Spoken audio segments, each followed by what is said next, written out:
The room was so quiet you could hear the tick of Grandma's old clock on the mantel. 15 relatives sat crammed into her living room, the air thick with lavender potpourri and judgment.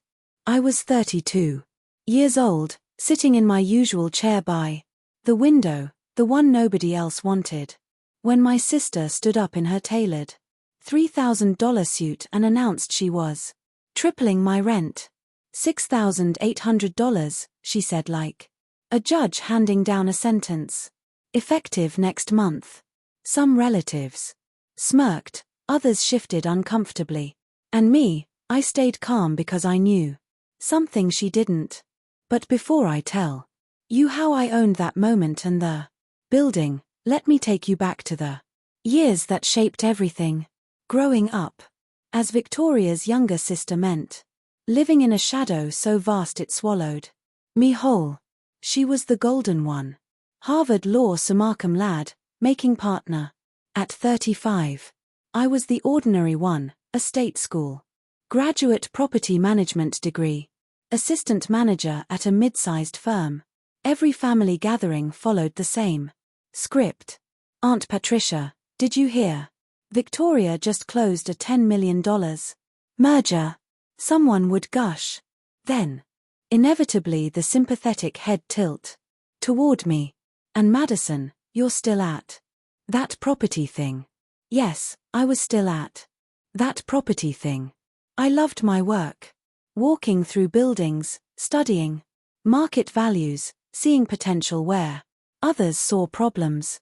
It fascinated me. But fascination wasn't currency in my family. To them, especially Victoria, I was the underachiever, the one who needed guidance, correction, tough love. For 5 years, I rented a 2-bedroom on Riverside Drive, one of Grandma's old buildings. Victoria managed it pro bono, always reminding us of her sacrifice.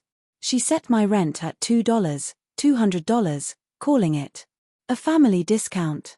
The market was $2, $400, so it wasn't much of a discount at all. But she never let me forget her generosity. Most people in your salary range couldn't afford this neighborhood, she would say with a patronizing smile. And I believed her. I paid every month, on time, even when the dishwasher broke. And she took 3 months to fix it. Even when the heating failed during the dead of winter. I never complained. Because that was my role. The little sister who should be grateful for scraps. But 3 years before that fateful day, something changed.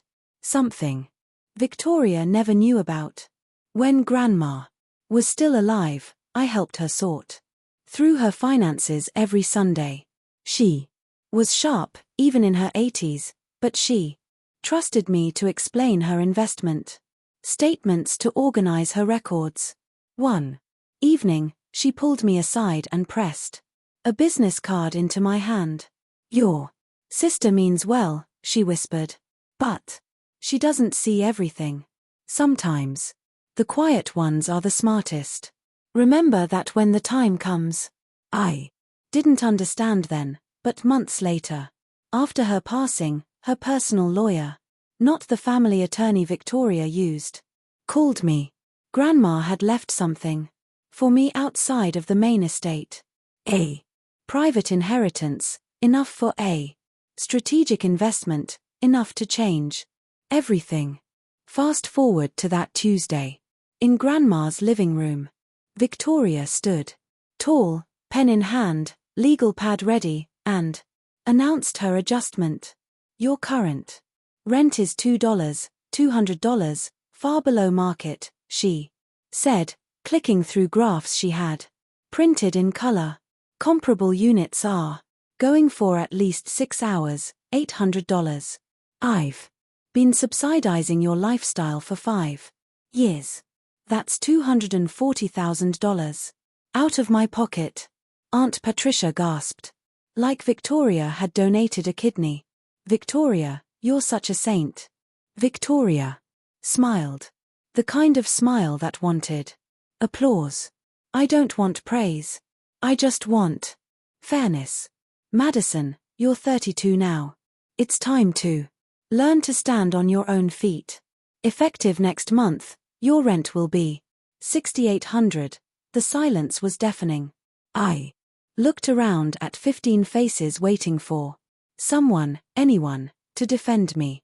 No one did, not after 5 years of paying on time. Not after helping Grandma with her books while Victoria was too busy. Nothing. She extended the new lease. Across the table. I'll need this sign. Today. I stared at the paper, then at my phone. One text sent 20 minutes earlier. A response already received. On my way. Documents ready. I wasn't the same Madison they thought I was. Not anymore. Victoria mistook my silence for surrender. Let me make this educational. For everyone, she said, pulling up Zillow listings. Here's what Madison's apartment should cost. $7. $200. $7. $500. $8. $1,000. I'm actually giving her a discount at $6. $800. My phone buzzed. 15 minutes out. Uncle Ted cleared his throat. Victoria, that's quite a jump. It's market rate. She cut him off. Successful people pay market rate. Madison works in property management. She should understand this better than anyone. Laughter rippled across the room. My cousin Derek smirked. Guess you'll need 3 roommates. Every word dug deeper, every smirk another reminder of the role they thought I would never escape. Mediocre. Dependent. Failing.